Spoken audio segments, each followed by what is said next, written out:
প্রকৃতি সেজেছে ফাগুনের রঙে। একই সাথে আজ বিশ্ব ভালোবাসা দিবস। দুই দিবস ঘিরে উৎসবে মেতেছে নগরবাসী।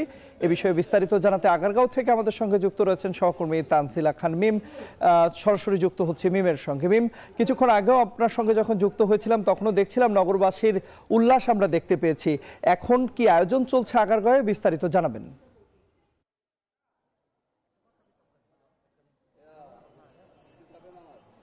তন্ময়, আবারও আপনাকে বসন্ত এবং ভালোবাসা দিবসের শুভেচ্ছা। আসলে আজকের এই দিনটা বারবারই শুভেচ্ছা বিনিময় করতেও মনে হয় ভালো লাগবে, কারণ বিশেষ একটি দিন, বহুল প্রতীক্ষিত এই দিনটি। যারা উৎসব পার্বণ ভালোবাসে তাদের কাছে ফাল্গুনকে বরণ করে নেওয়ার জন্য কিন্তু একটি অপেক্ষা কাজ করে, সেই অপেক্ষা ফুরিয়েছে।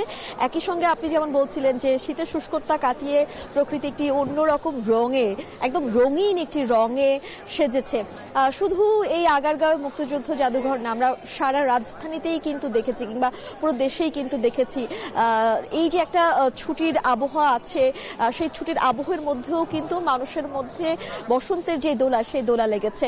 আর এই আগারগাঁওয়ে ষড়ঋতু উদযাপন পরিষদের মুক্তিযুদ্ধ জাদুঘরে যে আয়োজনটি চলছিল, সেই আয়োজনটি মাত্রই শেষ হলো এবং চারুকলার বকুলতলায় এই আয়োজনটি প্রতি বছর করা হয়ে থাকে। কিন্তু এবছর যেহেতু 2 দিন আগেই কেবল নির্বাচন শেষ হলো এবং নির্বাচন পরবর্তী পরিস্থিতি বিবেচনা, নিরাপত্তার স্বার্থে সেখানে এবছর উদযাপন করা সম্ভব হয়নি, তাই এখানেই উদযাপন করা হয়েছে।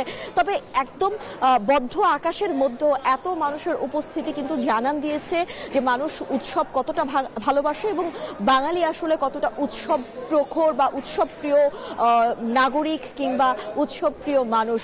এই জন্যই বোধ হয় বাঙালিকে বলা হয়ে থাকে বা বাংলাদেশকে বলা হয়ে থাকে 12 মাসে তাদের 13 পার্বণ। ঠিক তেমনটি আসলে যারা এখানে এসেছেন, প্রতিটি মুখ, প্রতিটি মানুষ, যারা আয়োজকরা রয়েছেন, তারা বলছেন আগামীর সময়গুলোতে যে নতুন বাংলাদেশের স্বপ্ন প্রতিটি মানুষের চোখে, সেই বাংলাদেশে তারা নির্বিঘ্নে এভাবেই প্রতিটি উৎসব আরো বৃহৎ বিস্তৃত পরিসরে উদযাপন করতে চায়, যেখানে সকল জাতি ধর্ম বর্ণ নির্বিশেষে সকল ধরনের মানুষ থাকবে, সকল মতাদর্শের মানুষ থাকবে, এমনটা কিন্তু আসলে তারা সকলেই কামনা করছে। আর যেহেতু ভালোবাসা দিবস, ভালোবাসাটা কিন্তু সবার মনেই রয়েছে।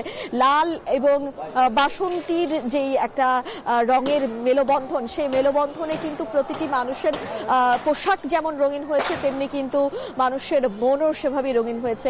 এবং আজকের দিনটি নয় শুধু নিজের জীবন, নিজের প্রিয় মানুষের জীবন, একই সঙ্গে প্রিয় মাতৃভূমি যেন ভালো থাকে, সেই প্রার্থনা, সেই কামনা কিন্তু সকলের মনেই আজকে এই অনুষ্ঠান থেকে তারা আহ্বান করেছেন এবং তারা জানিয়েছেন। তন্ময়, এই ছিল এখন পর্যন্ত আমার কাছে সবশেষ খবর।